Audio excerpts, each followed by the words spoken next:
مراحل تبدیل تخم مرغ به جوجه. تمامی تخم مرغ ها به صورت ردیفی در دستگاه ستر چیده میشن. 18 روز داخل این دستگاه هستن. به مدت 18 روز. بعد از 18 روز از اینجا انتقال داده میشن به دستگاه هچر که بعدا نشون خواهم.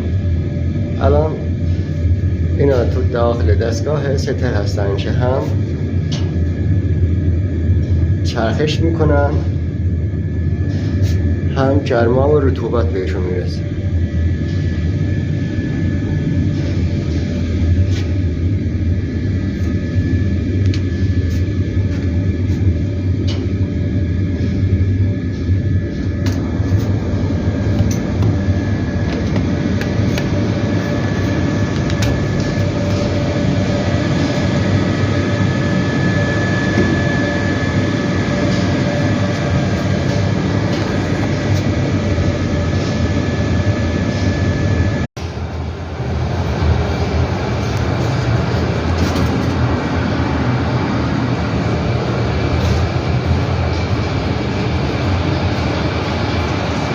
کلا دستگاه های هچر هستن.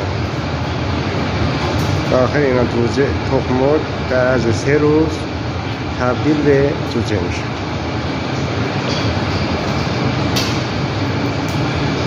دما و رطوبت به صورت اتوماتیک کنترل میشه.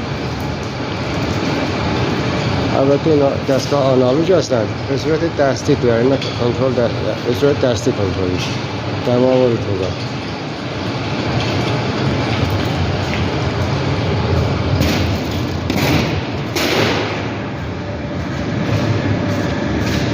این سالن ستر، اون یکی سالن هچر بود، این سالن ستر.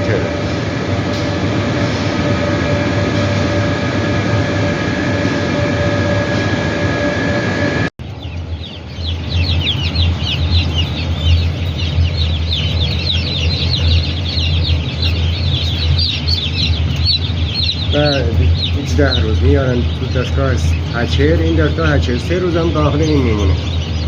بعدا این الان این جوجه تازه از دختر اومده، امروز الان اومده. تا فردا اینا از تخم بیرون میاد.